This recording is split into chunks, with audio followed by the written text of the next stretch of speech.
नमस्कार, आप देख रहे हैं इंडिया वॉइस और मैं हूं आपके साथ प्रज्ञा मिश्रा। बुलेटिन की शुरुआत करेंगे, लेकिन सबसे पहले बात करेंगे इस वक्त की बड़ी खबर से।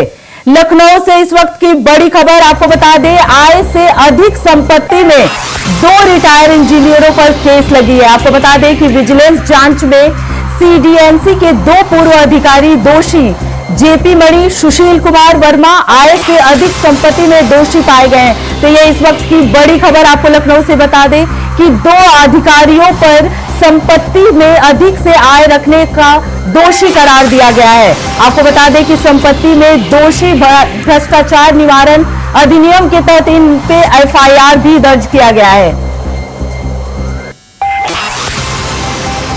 लखनऊ से इस वक्त की बड़ी खबर आपको बता दें, विजिलेंस जांच में सीएनडीएस के 2 पूर्व अधिकारियों को दोषी पाया गया है।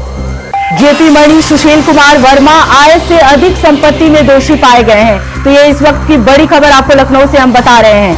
बता दें कि दोनों अधिकारियों पर एफआईआर भी दर्ज हो गया है। भ्रष्टाचार निवारण अधिनियम के तहत इन पे एफआईआर दर्ज किया गया है। तो ये इस वक्त की बड़ी खबर लखनऊ से, आय से अधिक संपत्ति में 2 रिटायर्ड ऑफिसरों के ऊपर एफआईआर दर्ज किया गया है।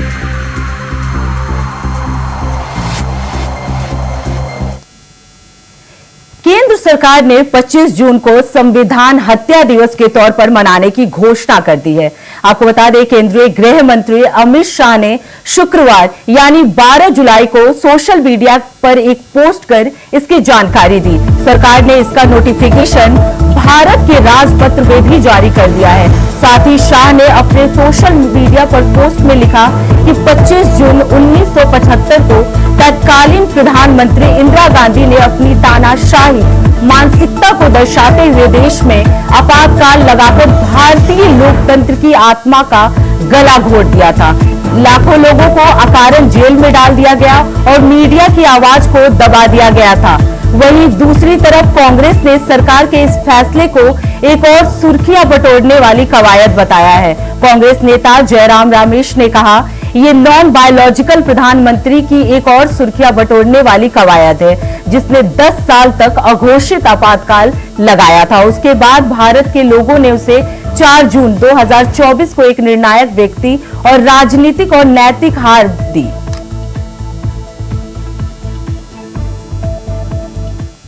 क्या अब भी एक फेक नैरेटिव चलाते रहोगे? क्या आप भूल गए 1977 का चुनाव? अखबार बंद थे, रेडियो बंद थे, बोलना भी बंद था और एक ही मुद्दे पर देशवासियों ने वोट किया था, लोकतंत्र की पुनर्स्थापना के लिए वोट किया था। संविधान की रक्षा के लिए पूरे विश्व में इससे बड़ा कभी चुनाव नहीं हुआ है। और उस समय देश की विवेक बुद्धि ने संविधान की रक्षा के लिए उस समय सत्ता पर बैठे हुए लोगों को उखाड़ करके फेंक दिया था। भारतीय जनता पार्टी की सरकार देश के अंदर रोजाना संविधान की हत्या कर रही है और उसका सबसे जीता जागता उदाहरण है दिल्ली के प्रचंड बहुमत से चुने हुए मुख्यमंत्री को बिना किसी तथ्य के, बिना किसी प्रमाण के झूठे आरोप बना करके, षड्यंत्र करके, एजेंसियों का दुरुपयोग करके उठा करके जेल में डाला हुआ है। गृह मंत्री जी अपने संविधान के हत्यारा जो चेहरा है भाजपा का, उसको छुपाने के लिए 1975 की आड़ लेना चाहते हैं। तंत्र को, डेमोक्रेसी को हत्या करने की खून से लाल हुआ है। इस देश की जनता इसको भूलना नहीं चाहिए। कांग्रेस पार्टी कितने बड़ा गुनाह किया है संविधान को हत्या करने का कोशिश करके। देश की भविष्य की पीढ़ी उसको ना भूले, इसीलिए संविधान हत्या दिवस मनाया जाएगा। देश की नई पीढ़ी के अंदर उस वार्ता को आगे लाया जाएगा और स्कूलों में भी, कॉलेजेस में भी भारत की संविधान के बारे में महत्व बढ़ाते हुए उस एस्पेक्ट को भी सामने रखा जाएगा। पिछले दिनों में कुछ लोगों ने, संविधान विरोधी लोगों ने कैसे संविधान को हत्या किया। आज 50 साल पहले की एक घटना, 49 साल पहले का एक प्रकरण, सारी अपनी समस्याओं से, महंगाई से, बेरोजगारी से, हर तरफ असफलता से, चीन ने जो हमारी सीमा पर अतिक्रमण कर रखा है, उन सब से ध्यान हटाने के लिए मनाया जा रहा है संविधान हत्या विरोधी दिवस। मैं सिर्फ एक चीज कहना चाहता हूं, जिस दिन आपातकाल लगी थी उसके बाद तो बहुत से चुनाव हो चुके, बहुत से जनादेश आ चुके, लेकिन ये भी सच्चाई है, जिस दिन से मोदी सरकार ने सत्ता संभाली है, हर रोज संविधान की हत्या हो रही है, संविधान की उपेक्षा हो रही है, संवैधानिक संस्थाएं नष्ट की जा रही हैं। तो अगर भाजपा सरकार उसे पुकारना चाहती है संविधान हत्या दिवस के रूप में, तो मैं कहूंगा मोदी जी का कार्यकाल संविधान हत्या युग के रूप में जाना जाए। देखिए, मैं इतना ही कहना चाहूंगा कि भारतीय जनता पार्टी के लोग लोकसभा चुनाव के परिणाम से बहुत ही परेशान हो गए हैं। अब उनको समझ में नहीं आ रहा है कि हम कौन सा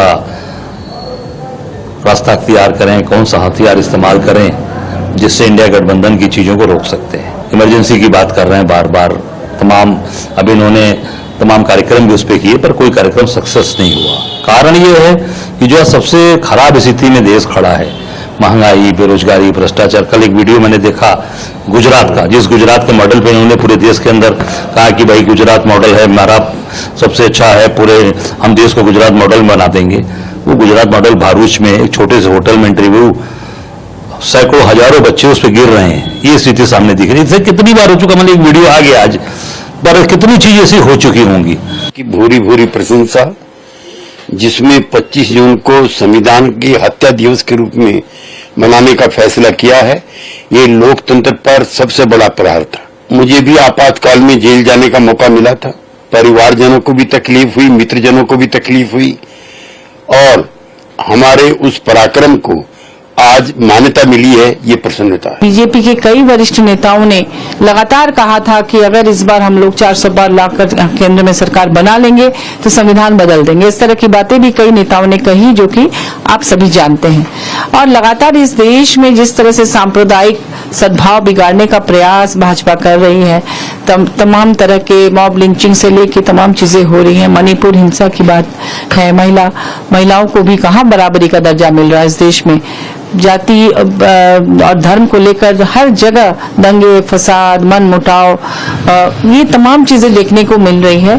तो संविधान तो खतरे में भाजपा के कार्यकाल में है। इन्होंने संविधान को तहस नहस करके रख दिया। फादर स्टेन स्वामी क्यों गए दुनिया से, बता पाएंगे? हमारे हजारों लोग क्यों जेल में हैं? ह्यूमन राइट एक्टिविस्ट क्यों जेल में हैं? इंदिरा जी के सलाहकार इतने मजबूत नहीं थे जितने इनके हैं, नहीं तो इंदिरा जी को भी कहते कि 352 मत लगाओ, 352 जैसे हालात पैदा कर दो, जो आपने करके रख दिया। हाईकोर्ट की क्या टिप्पणी थी हेमंत सोरेन जी के बारे में? पूरे देश में विपक्ष के नेताओं के साथ क्या कर रहे हैं आप? तो खुद संविधान को तार तार कर रहे हैं। मैं हत्या नहीं बोलूंगा, क्योंकि इस तरह के शब्द आप ही को सुहाते हैं। सब्जियों के बढ़ते दाम से आम आदमी की रसोई का बजट गड़बड़ा गया है। टमाटर समेत अन्य सब्जियों की कीमत में हुई बढ़ोतरी से लोगों की थाली सब्जी से गायब होने लगी है। व्यापारियों का मानना है कि बारिश के चलते सब्जी की फसल बर्बाद हुई है, इसी वजह से कीमतों में तेजी आई है। पिछले कुछ दिनों में मौसम में आए बदलाव और निर्यात कम होने के कारण कई सब्जियों के दाम तेजी से बढ़े हैं। इंडिया वॉइस की टीम ने सब्जी बाजार पहुंचकर आम जनता से सब्जियों के बढ़ते हुए दाम पर उनकी राय पूछी है। देखिए क्या हमारी ये खास रिपोर्ट।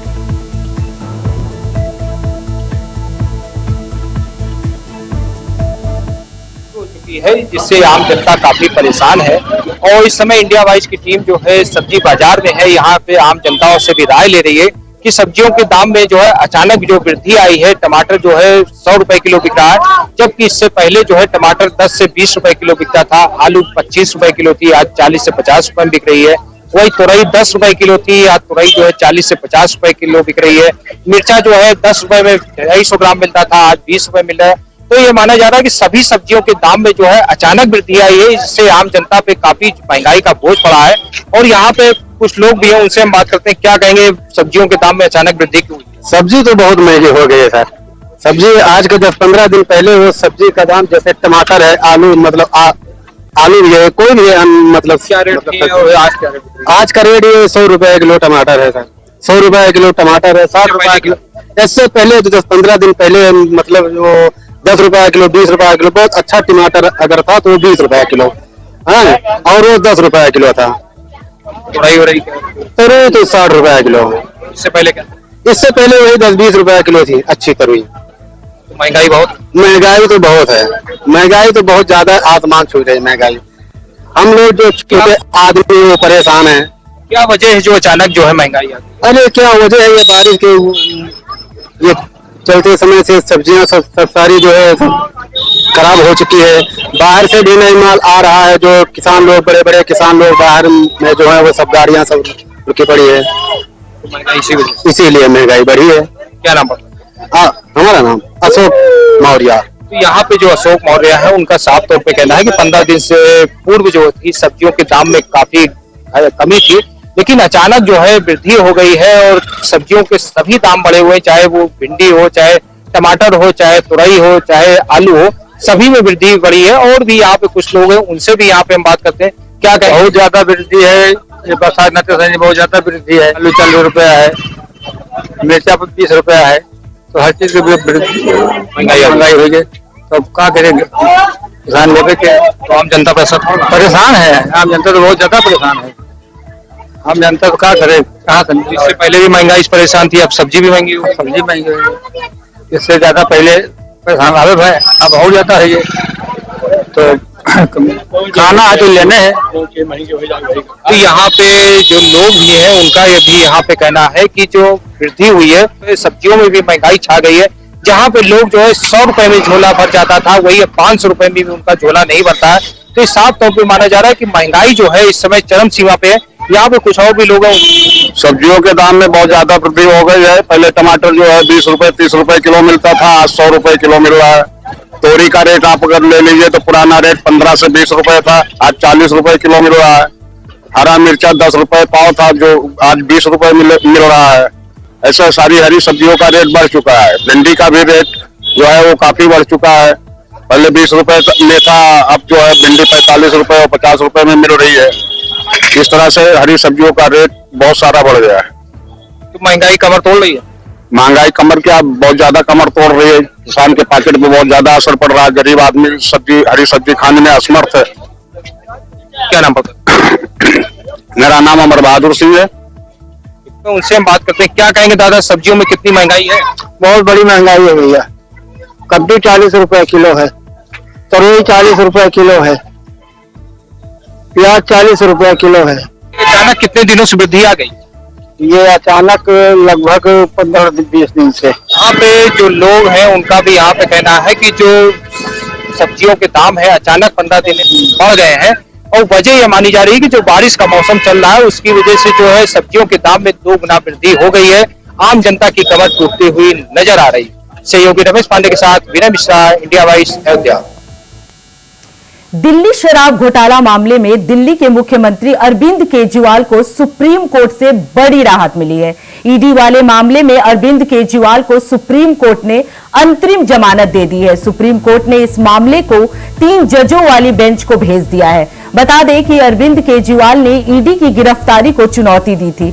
भले ही केजरीवाल को अंतरिम जमानत मिल गई है, लेकिन उन पर केस चलता रहेगा। प्राप्त जानकारी के अनुसार अरविंद केजरीवाल को बेल मिली है, लेकिन मुकदमा खारिज नहीं हुआ है। इस कारण मुख्यमंत्री केजरीवाल पर मुकदमा चलता रहेगा।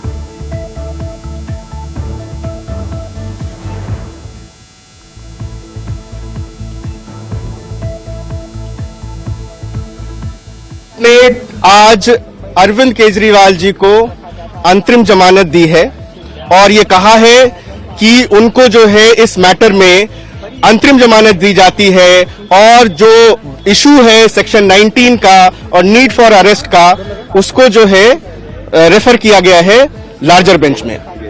केजरीवाल जी अभी कस्टडी में रहेंगे क्योंकि सीबीआई की बेल अभी पेंडिंग है। The CBI bail is still pending, so until or unless he was granted bail in that, he will remain in custody till that time.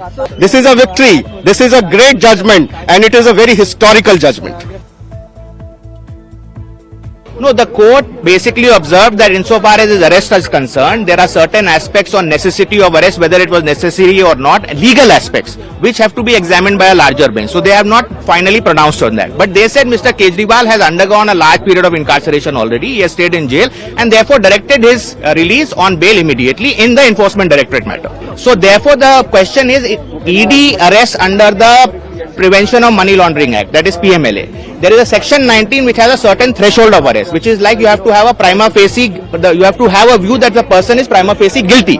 Now in addition to that, is there a requirement of a necessity of arrest, which is a classical, under classical criminal law, that is a requirement. Does that also superimpose itself on the section 19 requirements is a question that the court has referred to a larger bench, which a larger bench will decide. No, so in the ED matter, he's been released now. But as you are aware, after the trial court had granted him bail, the CBI had also arrested him. So now in the CBI matter, although the allegations effectively overlap in both of them, because in fact the ED argued the CBI's case also. But nevertheless, technically there is a separate case which exists. That also bail petition has already been moved in the High Court. And that bail we should, its hearing is on 17th of this month. And that is not a merits bail. It's a standard bail. Unlike section 45 PML, there is no requirement of assessing the matter on merits and then only rejecting or accepting a bail. So we will see what happens in that. But after this, we are quite optimistic that since that is not a merits bail, he should even in the CBI matter get. वहीं केजरीवाल को supreme court से bell मिलने के मामले को लेकर दिल्ली की मंत्री आतिशी सिंह ने प्रेस कॉन्फ्रेंस करते हुए बीजेपी सरकार पर जमकर हमला बोला है। क्या कुछ कहा आतिशी सिंह ने, आइए आपको सुनवाते हैं। भारतीय जनता पार्टी, आम आदमी पार्टी का, दिल्ली सरकार का, दिल्ली के लोगों का काम रोकने के लिए साजिश रच रही है और इसीलिए उन्होंने दिल्ली के चुने हुए मुख्यमंत्री को एक फर्जी केस में बिना किसी सबूत के जेल में डाल दिया। राउज एवेन्यू कोर्ट ने जब अरविंद केजरीवाल जी को जमानत दी थी तो बहुत स्पष्ट तौर पर कहा और एक बार नहीं बार बार कहा कि इन्फोर्समेंट डायरेक्टरेट के पास अरविंद केजरीवाल जी के खिलाफ कोई सबूत नहीं है। उन्होंने यह भी कहा कि ईडी इस केस में एक बायस के साथ एक्ट कर रही है। ये कोर्ट के शब्द हैं, ये हमारे शब्द नहीं है। आज राउज एवेन्यू कोर्ट के उस फैसले पर सुप्रीम कोर्ट ने भी मोहर लगा दी और अरविंद केजरीवाल जी को ईडी के मुकदमे में जमानत दे दी। लेकिन भारतीय जनता पार्टी को यह पता था, उनको पता था कि राउज एवेन्यू कोर्ट से जमानत मिल गई है, उनको पता था कि सुप्रीम कोर्ट से भी जमानत मिल जाएगी। इसीलिए उन्होंने एक और षड्यंत्र रचा और सुप्रीम कोर्ट में जिस दिन अरविंद केजरीवाल जी की जमानत का केस आना था, उससे पिछले दिन अपने एक और राजनीतिक हथियार सीबीआई से अरविंद केजरीवाल जी को गिरफ्तार करवा दिया। क्यों किया गिरफ्तार सीबीआई से? सिर्फ और सिर्फ इसलिए गिरफ्तार करवाया कि अगर ईडी के केस में जमानत मिल गई तो अरविंद केजरीवाल जी बाहर आकर 10 गुना स्पीड से दिल्ली के लोगों का काम करने लग जाएंगे। और भारतीय जनता पार्टी का षड्यंत्र रुकता नहीं है, इसलिए सीबीआई के केस में अरेस्ट किया। मैं आज भारतीय जनता पार्टी को ये कहना चाहती हूं कि इस देश के एक के बाद एक हर न्यायालय ने आपके षड्यंत्र का पर्दाफाश किया। एक के बाद एक न्यायालय ने कहा है कि अरविंद केजरीवाल जी के खिलाफ सबूत नहीं है और आज एक के बाद एक हर न्यायालय अरविंद केजरीवाल जी को जमानत दे रहा है। मैं भारतीय जनता पार्टी को यह कहना चाहूंगी कि अपना घमंड खत्म करिए, अपना अहंकार खत्म करिए और बाकी पार्टियों के खिलाफ लोकतंत्र के खिलाफ षड्यंत्र रचना बंद करिए। सत्य परेशान हो सकता है लेकिन पराजित नहीं हो सकता। अरविंद केजरीवाल की ये जमानत आज पूरे देश के सामने ये साफ कर देती है कि अरविंद केजरीवाल सत्य के साथ खड़े थे। वहीं केजरीवाल को सुप्रीम कोर्ट से मिली बेल को लेकर सौरभ भारद्वाज ने क्या कुछ कहा, आइए आपको वो भी सुनवाते हैं। सुप्रीम कोर्ट की double bench justice Sanjiv Khanna, justice Diwakar Datta की बेंच ने जो सुप्रीम कोर्ट की छुट्टियों से पहले अपना ऑर्डर रिजर्व किया, उसको आज उन्होंने सुनाया। उसके अंदर सुप्रीम कोर्ट के सामने ये सवाल थे कि अगर ईडी पीएमएलए एक्ट के अंडर सेक्शन 19 अरेस्ट करती है और अंडर सेक्शन 45 कोर्ट उसके अंदर बेल की बात सोचता है, तो सेक्शन 19 के अंदर जब ईडी जो एक एजेंसी है वो अरेस्ट करती है तो उसका जो डिसीजन है वो सब्जेक्टिव है, ऑब्जेक्टिव नहीं है।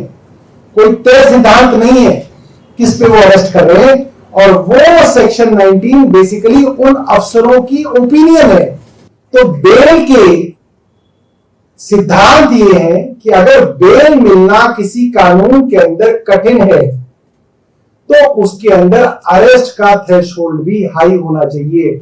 सुप्रीम कोर्ट ने need and necessity of bail के बारे में कहा, इसलिए जो हमारे भारतीय जनता पार्टी के मित्र कूद रहे थे कि साहब वो उनके ऊपर मुकदमा हो गया, वो अरेस्ट हो गए, तो अरविंद केजरीवाल को इस्तीफा दे देना चाहिए, तो वो हाईकोर्ट में भी गए, हाईकोर्ट ने भी यही बात कही और अंततः सुप्रीम कोर्ट ने भी यही बात कही कि वो मुख्यमंत्री रहेंगे या नहीं रहेंगे इसमें कोर्ट कोई दखल नहीं कर सकता।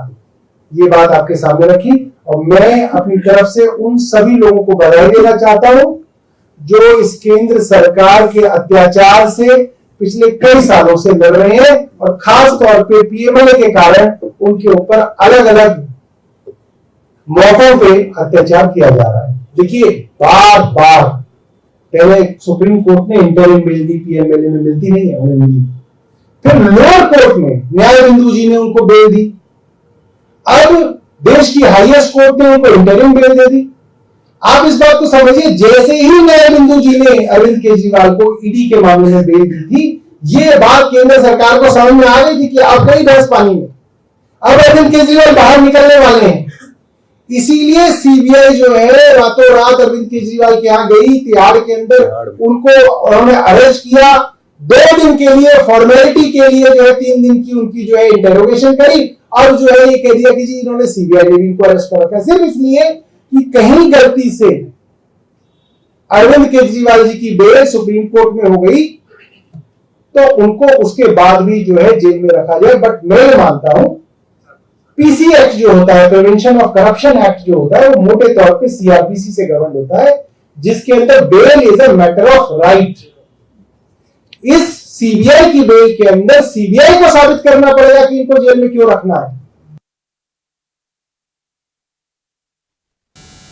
वहीं केजरीवाल की जमानत पर बीजेपी ने पलटवार किया है। क्या कुछ कहा बीजेपी के नेताओं ने, आइए आपको सुनवाते हैं। जांच एजेंसी और न्यायपालिका का बीच का निर्णय है और अंतरिम बेल मिलने का मतलब ये नहीं होता है कि आप अपराध मुक्त हो गए हैं। एक बार न्यायालय का निर्णय स्पष्ट आने दीजिए।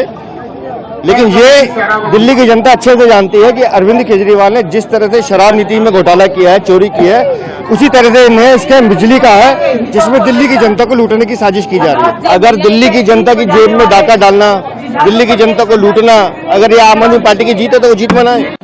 पुनः आम आदमी पार्टी जनता को और मीडिया को गुमराह कर रही है। माननीय अरविंद केजरीवाल जी की जो पिटिशन थी सुप्रीम कोर्ट में, चाहे वो ट्रायल कोर्ट हो, चाहे हाई कोर्ट हो, चाहे सुप्रीम कोर्ट हो, उनकी प्रेयर थी कि आप मेरी अरेस्ट को अवैध डिक्लेयर करिए। लेकिन सुप्रीम कोर्ट ने उनकी इस प्रेयर पर कोई राहत नहीं दी है, बल्कि इस मैटर को एक लार्जर बेंच को रिफर कर दिया है। सुप्रीम कोर्ट ने तो एक सील ऑफ अप्रूवल लगाई है। सुप्रीम कोर्ट ने ये पाया है कि माननीय मुख्यमंत्री अरविंद केजरीवाल जी शराब घोटाले में मनी लॉन्ड्रिंग के ऑफेंस के गिल्टी हैं, दोषी हैं और इसीलिए ये भी कहा कि सेक्शन 19 पीएमएलए की सारी रिक्वायरमेंट्स फुलफिल होती हैं, इसीलिए आईओ उनको अरेस्ट कर सकते थे।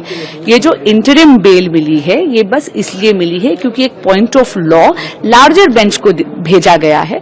लार्जर बेंच की सुनवाई में थोड़ा समय लगता है, लेकिन आप ये देखिए जो कंडीशंस लगाई हैं वो वही कंडीशंस हैं जो 10 मई के ऑर्डर में थी, यानी ना वो सीएम के ऑफिस जा सकते हैं, ना माननीय मुख्यमंत्री अरविंद केजरीवाल जी किसी फाइल पे साइन कर सकते हैं अनलेस वो फाइल उनको एलजी ऑफिस में फॉरवर्ड करनी है। तो पुनः कहूंगी कि ये गुमराह करने की बात है। आज कोई राहत माननीय मुख्यमंत्री अरविंद केजरीवाल जी को नहीं मिली।